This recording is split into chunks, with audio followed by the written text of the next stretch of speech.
Okay, this is video number 2, okay? Talking about imaginary numbers. This is part 2. So at first we talked about the unit I and we defined what that is. Now we're going to talk about the actual imaginary number, okay? The whole thing. So the standard form for imaginary number is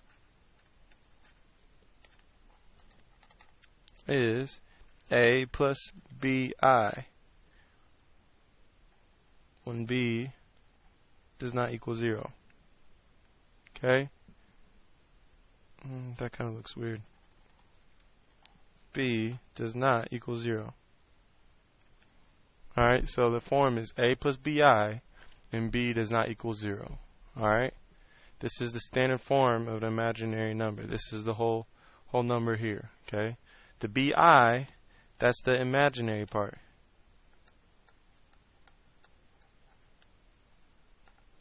Okay, the BI, that's the imaginary part. And the A here, that's the real part. Okay. It's important that we can tell that what was that? Yes, very good, thank you. It's important that we can identify the two parts. Alright, there's a real part and there's an imaginary part of an imaginary number. Alright, it's important that B does not equal 0. Alright, we have to know this. Because if B was 0, then this would be 0 times I.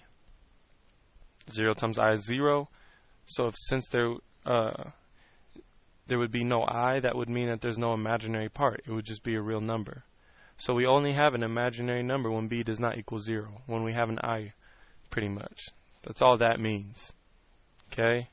An example of a complete imaginary number would be 3 plus 4i. That would be an example. Okay? 3 is the real part. 4i is the imaginary part. Okay? The main thing is to just understand the difference between the two parts. Okay? One has an I, one doesn't. Now, on your homework, you'll be asked, or you'll see an equality, or the equality of two imaginary numbers. Alright? So for example, you'll see 5x minus 20i equals 35 plus yi. You'll see a variation of this. Okay? What we have here is an imaginary number equal to an imaginary number. Alright? What they'll ask you is solve for x and y. Find the value of x and the value of y that makes these two imaginary numbers equal to each other. Alright? The way you do this is quite easy. Alright, it's not difficult. All you do is you set the parts equal to each other. So you set the real part equal to each other and the imaginary part equal to each other. So you get 5x equal to 35. Okay? And then you also get negative 20i equal to yi. Alright, you just set the parts equal to each other. And then we solve for the variable. Alright? Remember now, I is a number, it's not a variable. Okay? I is the square root of negative 1. So don't get I confused for a variable. It's kind of like pi. Pi is a number. It's 3.14 yada yada yada yada. Okay? Yeah, something like that. Okay? So now we solve for x. So we divide by 5 on both sides and we'll get x equals 7. You guys agree? Alright. Was that hard? No, it wasn't bad. So now on this side we have I. Alright, remember I is a number. So I'm going to divide by I. Okay, divide by I on both sides. I want to get rid of the I. Well, when we divide by I, that simplifies to 1. I divided by I is 1, right? To cancel out. Okay, so we're left with just 20 equals y, or y equals 20. Okay? Does that make sense? I mean negative 20, I apologize, negative 20. Alright, so all we did was, we want to get rid of y, so we divided by I on both sides. And we were left with negative 20 equals y. So what this means is, for the value of, when x equals 7, and y equals negative 20, these two imaginary numbers equal each other. Okay? That's the equality of two imaginary numbers. Alright? So now, the other thing we have to know how to do is add, subtract, and multiply. Okay? Add, subtract, and multiply imaginary numbers. Alright, and the way I've been phrasing this all day is that it's new, but it's not new. Okay? The only thing new is I. Believe it or not, you already know how to do this, you just don't know it yet. It's my job to bring it to your attention. Okay? So, for example, well, before I start the example, when we add or subtract, okay, we add or subtract,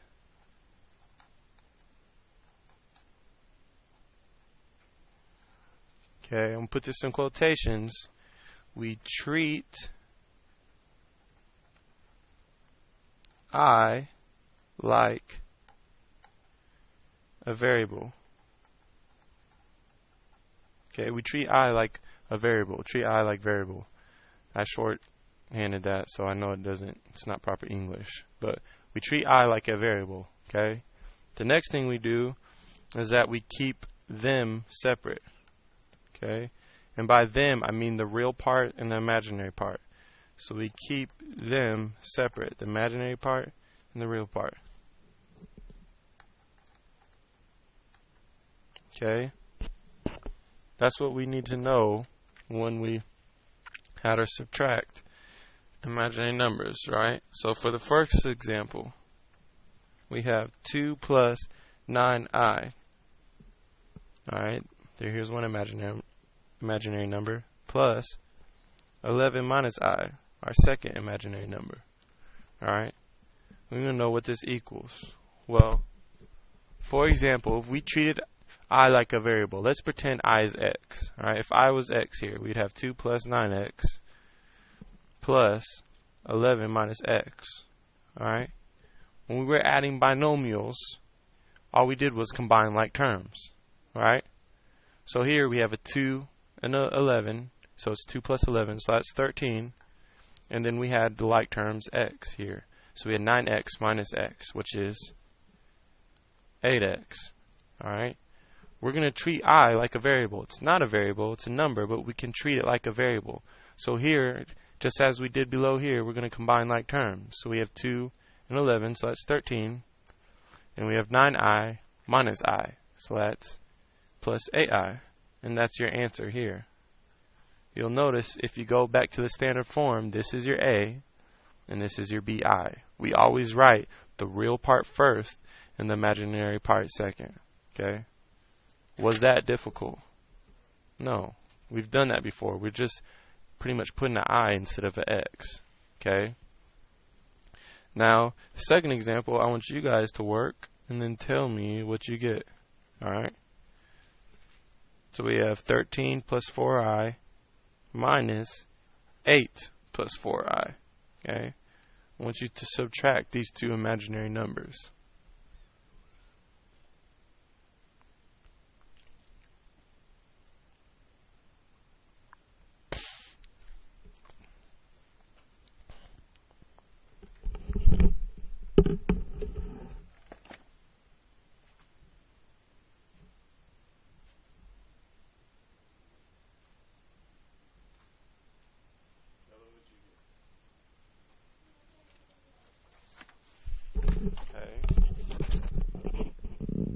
Alright, well we want to, I'll show you guys how to do it, okay.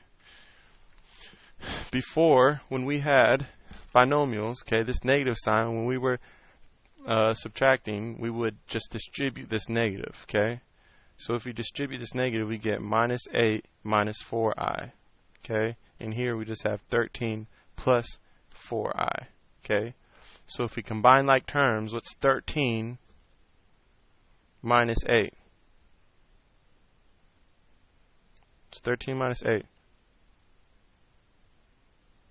5. Okay. What's 4i minus 4i?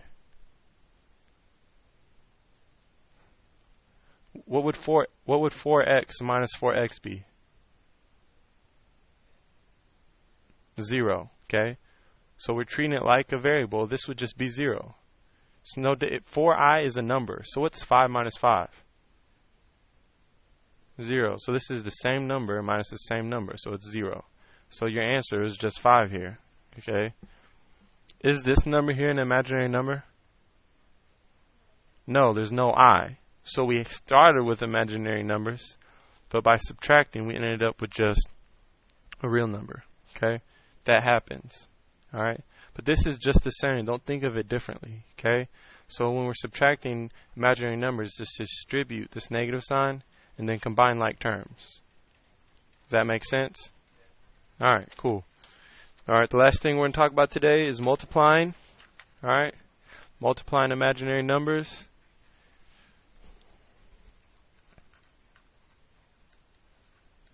Okay, when we multiply, we treat I like a variable. Okay, treat I like a variable. And same as before, when we were multiplying, we distributed. Okay, so we distribute.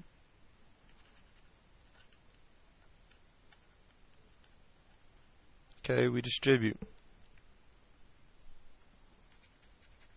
Those are the two things we want to remember. So if we're given 15i times -1 plus 2i, and that equals, oh, I was about to tell you the answer. I did that earlier today too. Doesn't it get that good? Okay, so normally if we were multiplying k as x, we would distribute this 15i to both terms. So we're going to do the same thing here. We're going to treat I like a variable.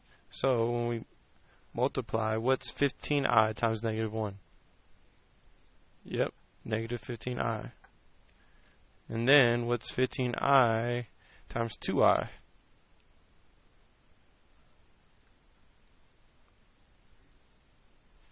Okay, very good. That makes me proud. 30i squared. Okay, do not let the I confuse you. Alright, if this was x, we would do 15 times 2 is 30, and then x times x is x squared. Well, this is I times I, so that's I squared. Alright, is this our answer? It's probably a trick question. It is, but it isn't. Okay, we can simplify this. Do you guys remember what we said I squared equals?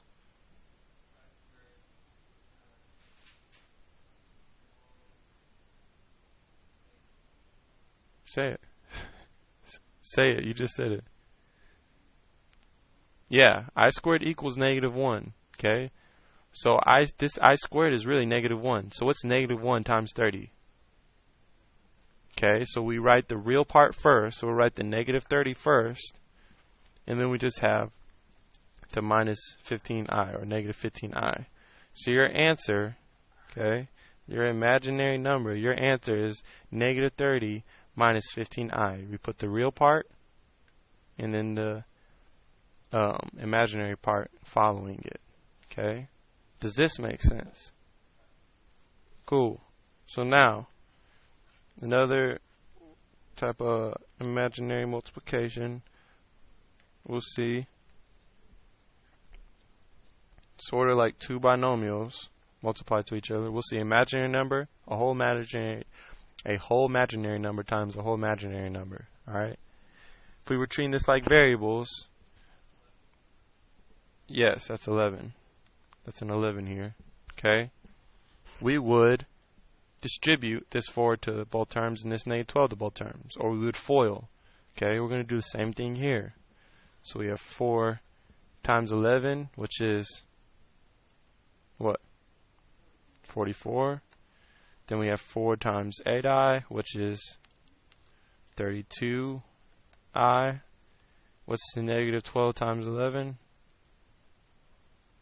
Okay, I'll tell you. That's -132i.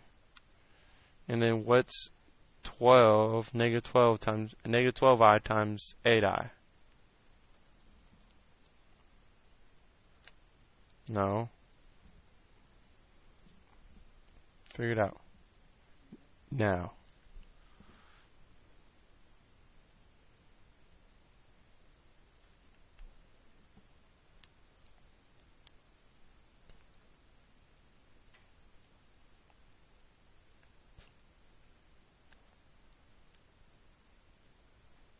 negative 96i squared. Okay, because we have the I and the I, so that's squared. And then 12 times 8 is 96. Okay, 8 times 10 is 80. And then 2 times 8 is 16. 80 plus 16 is 96. Okay, so now we have this here. Alright, anytime we distributed or FOILed before, we would do what at this step? Or combine like terms. Okay, so we have i's here. So what does that combine to? Well, one's positive, one's negative.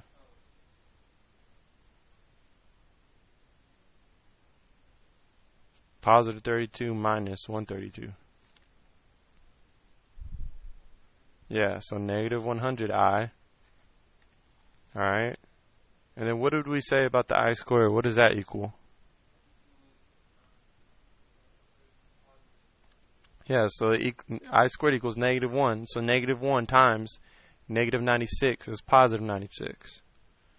Well, what do we have here now? What do we have again? Huh? We can do what? No. I mean, no. Okay. I is a number. So we have two like terms again. Okay, we have two constants. So it's 44 plus 96.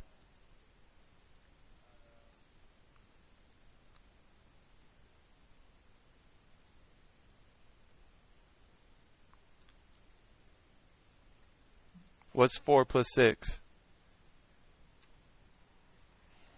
What's 10 plus 9? 10 plus 9. I mean 10 plus 90. 100. What's 40 plus 100? 140. I'm sorry, I said 10 plus 9.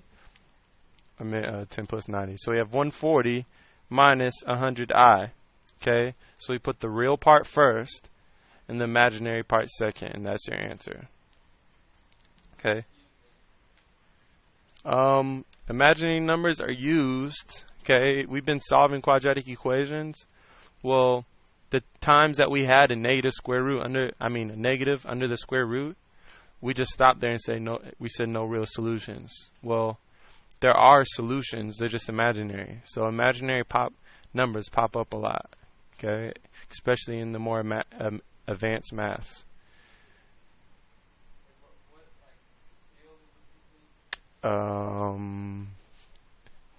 I feel like if mathematicians, I believe it comes up physics.